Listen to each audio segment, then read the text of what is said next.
one blithe June morning, a fortnight after Uncle Abez's storm, and came slowly through the Green Gables yard from the garden, carrying in her hands 2 blighted stalks of white narcissus. "Look, Marilla," she said sorrowfully, holding up the flowers before the eyes of a grim lady, with her hair coiffed in a green gingham apron, who was going into the house with a plucked chicken. "These are the only buds the storm spared, and even they are imperfect. I'm so sorry, I wanted some for Matthew's grave. He was always so fond of June lilies." "I kind of miss them myself," admitted Marilla, "though it doesn't seem right to lament over them when so many worse things have happened, all the crops destroyed as well as the fruit." "But people have sown their oats over again," said Anne comfortingly, "and Mr. Harrison says he thinks if we have a good summer they will come out all right though late. And my annuals are all coming up again, but oh, nothing can replace the June lilies. Poor little Hester Gray will have none either. I went all the way back to her garden last night but there wasn't one. I'm sure she'll miss them." "I don't think it's right for you to say such things, Anne, I really don't," said Marilla severely. "Hester Gray has been dead for 30 years and her spirit is in heaven, I hope." "Yes, but I believe she loves and remembers her garden here still," said Anne. "I'm sure no matter how long I'd lived in heaven I'd like to look down and see somebody putting flowers on my grave. If I had had a garden here like Hester Gray's it would take me more than 30 years, even in heaven, to forget being homesick for it by spells." "Well, don't let the twins hear you talking like that," was Marilla's feeble protest, as she carried her chicken into the house. And pinned her narcissi on her hair and went to the lane gate, where she stood for a while sunning herself in the June brightness before going in to attend to her Saturday morning duties. The world was growing lovely again. Old Mother Nature was doing her best to remove the traces of the storm, and, though she was not to succeed fully for many a moon, she was really accomplishing wonders. "I wish I could just be idle all day today," Anne told a bluebird, who was singing and swinging on a willow bough, "but a schoolmarm, who is also helping to bring up twins, can't indulge in laziness, birdie. How sweet you are singing, little bird. You are just putting the feelings of my heart into song ever so much better than I could myself. Why, who is coming?" An express wagon was jolting up the lane, with 2 people on the front seat and a big trunk behind. When it drew near and recognized the driver as the son of the station agent at Bright River, but his companion was a stranger, a scrap of a woman who sprang nimbly down at the gate almost before the horse came to a standstill. She was a very pretty little person, evidently nearer 50 than 40, but with rosy cheeks, sparkling black eyes, and shining black hair, surmounted by a wonderful beflowered and beplumed bonnet. In spite of having driven 8 miles over a dusty road she was as neat as if she had just stepped out of the proverbial bandbox. "Is this where Mr. James A. Harrison lives?" she inquired briskly. "No, Mr. Harrison lives over there," said Anne, quite lost in astonishment. "Well, I did think this place seemed too tidy, much too tidy for James A. to be living here, unless he has greatly changed since I knew him," chirped the little lady. "Is it true that James A. is going to be married to some woman living in this settlement?" "No, oh no," cried Anne, flushing so guiltily that the stranger looked curiously at her, as if she half suspected her of matrimonial designs on Mr. Harrison. "But I saw it in an island paper," persisted the fair unknown. "A friend sent a marked copy to me. Friends are always so ready to do such things. James A.'s name was written in over New Citizen." "Oh, that note was only meant as a joke," gasped Anne. "Mr. Harrison has no intention of marrying anybody. I assure you he hasn't." "I'm very glad to hear it," said the rosy lady, climbing nimbly back to her seat in the wagon, "because he happens to be married already. I am his wife." "Oh, you may well look surprised. I suppose he has been masquerading as a bachelor and breaking hearts right and left." Well, James A., nodding vigorously over the fields at the long white house, "your fun is over. I am here, though I wouldn't have bothered coming if I hadn't thought you were up to some mischief. I suppose," turning to Anne, "that parrot of his is as profane as ever?" "His parrot is dead, I think," gasped poor Anne, who couldn't have felt sure of her own name at that precise moment. "Dead? Everything will be all right then," cried the rosy lady jubilantly. "I can manage James A., if that bird is out of the way." With which cryptic utterance she went joyfully on her way and flew to the kitchen door to meet Marilla. "Anne, who was that woman?" "Marilla," said Anne solemnly, but with dancing eyes, "do I look as if I were crazy?" "Not more so than usual," said Marilla, with no thought of being sarcastic. "Well then, Do you think I am awake? Anne, what nonsense has got into you? Who was that woman, I say? Marilla, if I'm not crazy and not asleep, she can't be such stuff as dreams are made of. She must be real. Anyway, I'm sure I couldn't have imagined such a bonnet. She says she is Mr. Harrison's wife, Marilla. Marilla stared in her turn. His wife. And Shirley. Then what has he been passing himself off as an unmarried man for? I don't suppose he did, really, said Anne, trying to be just. He never said he wasn't married. People simply took it for granted. Oh Marilla, what will Mrs. Lynde say to this? They found out what Mrs. Lynde had to say when she came up that evening. Mrs. Lynde wasn't surprised. Mrs. Lynde had always expected something of the sort. Mrs. Lynde had always known there was something about Mr. Harrison. To think of his deserting his wife, she said indignantly. It's like something you'd read of in the States, but who would expect such a thing to happen right here in Avonlea? But we don't know that he deserted her, protested Anne, determined to believe her friend innocent till he was proved guilty. We don't know the rights of it at all. Well, we soon will. I'm going straight over there, said Mrs. Lynde, who had never learned that there was such a word as delicacy in the dictionary. I'm not supposed to know anything about her arrival, and Mr. Harrison was to bring some medicine for Thomas from Carmody today, so that will be a good excuse. I'll find out the whole story and come in and tell you on the way back. Mrs. Lynde rushed in where Anne had feared to tread. Nothing would have induced the latter to go over to the Harrison place, but she had her natural and proper share of curiosity, and she felt secretly glad that Mrs. Lynde was going to solve the mystery. She and Marilla waited expectantly for that good lady's return, but waited in vain. Mrs. Lynde did not revisit Green Gables that night. Davy, arriving home at 9 o'clock from the Bolter place, explained why. I met Mrs. Lynde and some strange woman in the hollow, he said, and gracious, how they were talking both at once. Mrs. Lynde said to tell you she was sorry it was too late to call tonight. Anne, I'm awful hungry. We had tea at Milty's at 4 and I think Mrs. Bolter is real mean. She didn't give us any preserves or cake, and even the bread was scarce. Davy, when you go visiting you must never criticize anything you are given to eat, said Anne solemnly. It is very bad manners. All right, I'll only think it, said Davy cheerfully. Do give a fellow some supper, Anne. Anne looked at Marilla, who followed her into the pantry and shut the door cautiously. You can give him some jam on his bread. I know what tea at Levi Bolter's is apt to be. Davy took his slice of bread and jam with a sigh. It's a kind of disappointing world after all, he remarked. Milty has a cat that takes fits. She's took a fit regular every day for 3 weeks. Milty says it's awful fun to watch her. I went down today on purpose to see her have one, but the mean old thing wouldn't take a fit and just kept healthy as healthy, though Milty and me hung round all the afternoon and waited. But never mind, Davy brightened up as the insidious comfort of the plum jam stole into his soul. Maybe I'll see her in one sometime yet. It doesn't seem likely she'd stop having them all at once when she's been so in the habit of it, does it? This jam is awful nice. Davy had no sorrows that plum jam could not cure. Sunday proved so rainy that there was no stirring abroad, but by Monday everybody had heard some version of the Harrison story. The school buzzed with it and Davy came home, full of information. Marilla, Mr. Harrison has a new wife, well, not exactly new, but they've stopped being married for quite a spell, Milty says. I always supposed people had to keep on being married once they'd begun, but Milty says no, there's ways of stopping if you can't agree.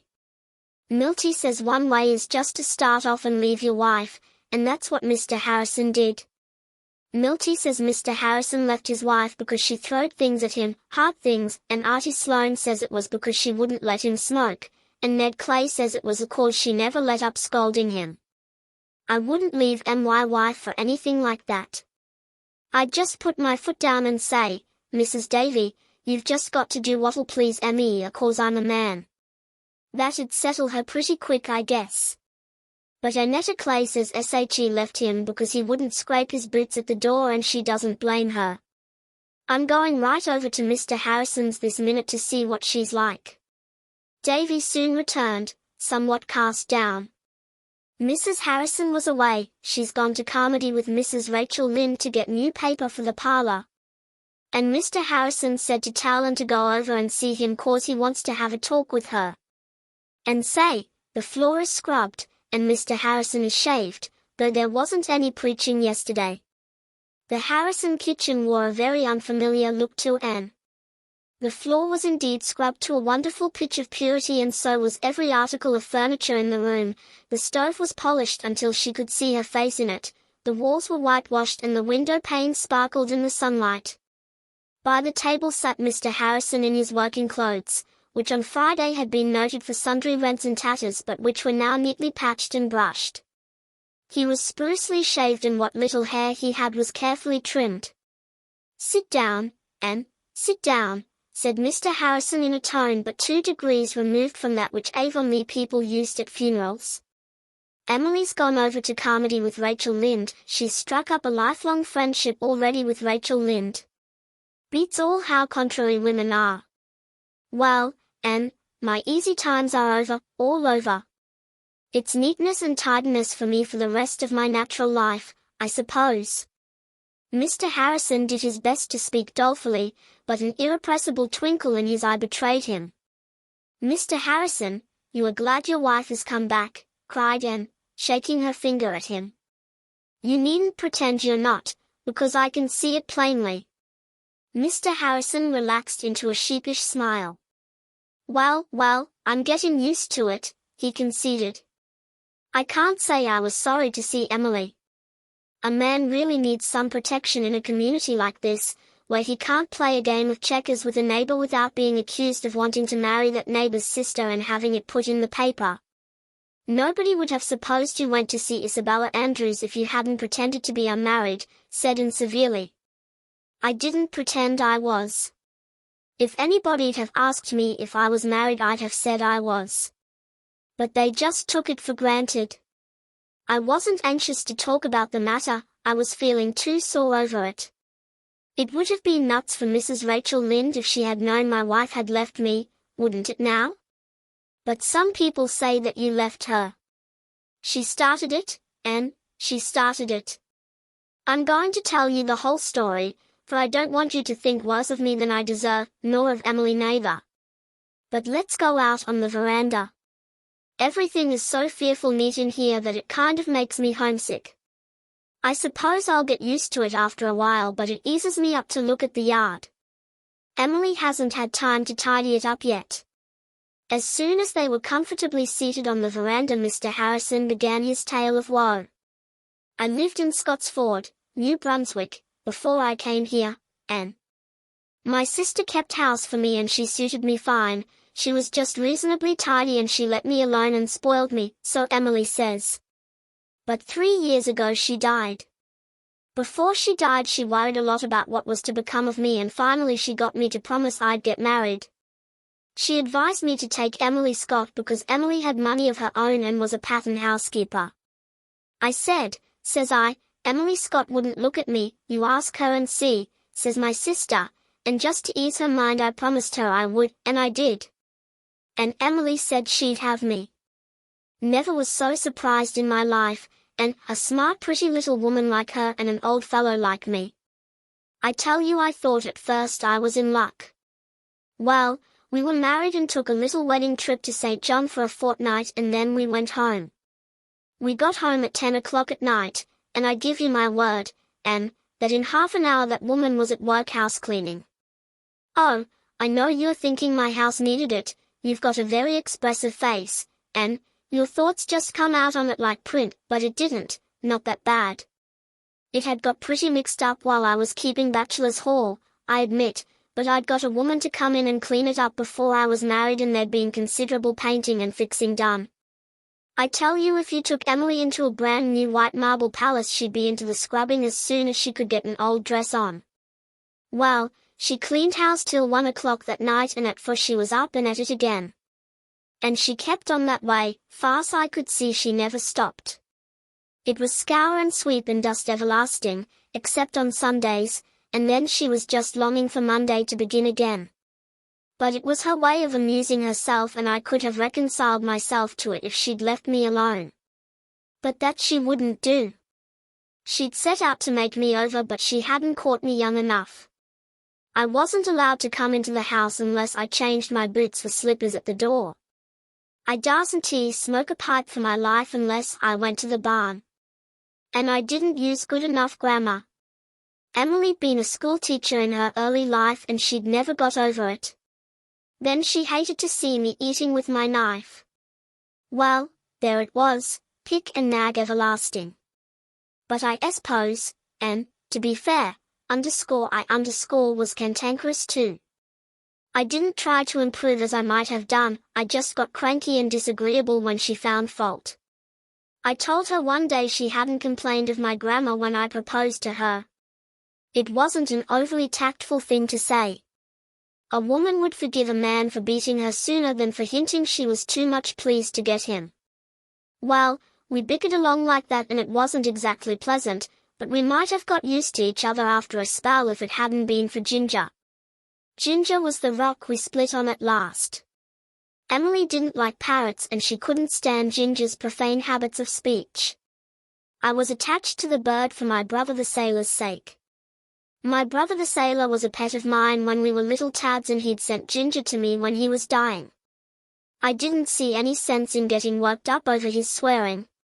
There's nothing I hate worse than profanity in a human being, but in a parrot, that's just repeating what it's heard with no more understanding of it than I'd have of Chinese. Allowances might be made. But Emily couldn't see it that way. Women ain't logical. She tried to break Ginger of swearing, but she hadn't any better success than she had in trying to make me stop saying I seen and them things. Seemed as if the more she tried the worse Ginger got, same as me. Well, things went on like this, both of us getting raspier, till the climax came. Emily invited our minister and his wife to tea, and another minister and his wife that was visiting them. I'd promised to put Ginger away in some safe place where nobody would hear him. Emily wouldn't touch his cage with a 10-foot pole, and I meant to do it, for I didn't want the ministers to hear anything unpleasant in my house. But it slipped my mind. Emily was worrying me so much about clean collars and grammar that it wasn't any wonder, and I never thought of that poor parrot till we sat down to tea. Just as minister number 1 was in the very middle of saying grace, Ginger, who was on the veranda outside the dining room window, lifted up his voice. The gobbler had come into view in the yard, and the sight of a gobbler always had an unwholesome effect on Ginger. He surpassed himself that time. You can smile, and I don't deny I've chuckled some over it since myself, but at the time I felt almost as much mortified as Emily. I went out and carried Ginger to the barn. I can't say I enjoyed the meal. I knew by the look of Emily that there was trouble brewing for Ginger and James A. When the folks went away I started for the cow pasture, and on the way I did some thinking. I felt sorry for Emily and kind of fancied I hadn't been so thoughtful of her as I might, and besides, I wondered if the ministers would think that Ginger had learned his vocabulary from me. The long and short of it was, I decided that Ginger would have to be mercifully disposed of, and when I drove the cows home I went in to tell Emily so. But there was no Emily, and there was a letter on the table, just according to the rule in storybooks. Emily writ that I'd have to choose between her and Ginger. She'd gone back to her own house and there she would stay till I went and told her I'd got rid of that parrot. I was all riled up, and I said she might stay till doomsday if she waited for that, and I stuck to it. I packed up her belongings and sent them after her. It made an awful lot of talk. Scott's Ford was pretty near as bad as Avonlea for gossip, and everybody sympathized with Emily. It kept me all cross and cantankerous, and I saw I'd have to get out or I'd never have any peace. I concluded I'd come to the island. I'd been here when I was a boy and I liked it, but Emily had always said she wouldn't live in a place where folks were scared to walk out after dark for fear they'd fall off the edge. So, just to be contrary, I moved over here. And that's all there is to it. I hadn't ever heard a word from her about Emily till I come home from the backfield Saturday and found her scrubbing the floor, but with the first decent dinner I'd had since she left me all ready on the table. She told me to eat it first and then we'd talk, by which I concluded that Emily had learned some lessons about getting along with a man. So she's here and she's going to stay, seeing that Ginger's dead and the island's some bigger than she thought. There's Mrs. Lind and her now. No, don't go, and stay and get acquainted with Emily. She took quite a notion to you Saturday, wanted to know who that handsome red-haired girl was at the next house. Mrs. Harrison welcomed Anne radiantly and insisted on her staying to tea. James A. has been telling me all about you and how kind you've been, making cakes and things for him, she said. I want to get acquainted with all my new neighbors just as soon as possible. Mrs. Lind is a lovely woman, isn't she? So friendly. When Anne went home in the sweet June dusk, Mrs. Harrison went with her across the fields where the fireflies were lighting their starry lamps. I suppose, said Mrs. Harrison confidentially, that James A. has told you our story? Yes. Then I needn't tell it, for James A. is a just man and he would tell the truth. The blame was far from being all on his side. I can see that now. I wasn't back in my own house an hour before. I wished I hadn't been so hasty, but I wouldn't give in. I see now that I expected too much of a man. And I was real foolish to mind his bad grammar. It doesn't matter if a man does use bad grammar so long as he is a good provider and doesn't go poking round the pantry to see how much sugar you've used in a week. I feel that James A. and I are going to be real happy now. I wish I knew who Observer is, so that I could thank him. I owe him a real debt of gratitude. And kept her own counsel, and Mrs. Harrison never knew that her gratitude found its way to its object. And felt rather bewildered over the far-reaching consequences of those foolish notes. They had reconciled a man to his wife and made the reputation of a prophet. Mrs. Lind was in the Green Gables kitchen. She had been telling the whole story to Marilla. Well, and how do you like Mrs. Harrison? She asked Anne. Very much. I think she's a real nice little woman. That's exactly what she is, said Mrs. Rachel with emphasis, and as I've just been saying it to Marilla, I think we ought all to overlook Mr. Harrison's peculiarities for her sake and try to make her feel at home here, that's what. Well, I must get back. Thomas'll be wearying for me. I get out a little since Eliza came and he's seemed a lot better these past few days, but I never like to be long away from him. I hear Gilbert Blythe has resigned from White Sands. He'll be off to college in the fall, I suppose. Mrs. Rachel looked sharply at Anne, but Anne was bending over a sleepy Davy nodding on the sofa and nothing was to be read in her face. She carried Davy away, her oval girlish cheek pressed against his curly yellow head. As they went up the stairs, Davy flung a tired arm about Anne's neck and gave her a warm hug and a sticky kiss. You're awful nice, Anne. Milty Bolter wrote on his slate today and showed it to Jenny Sloane, roses red and sixlets blue, sugar sweet, and so are you. And that expresses my feelings for you exactly, Anne.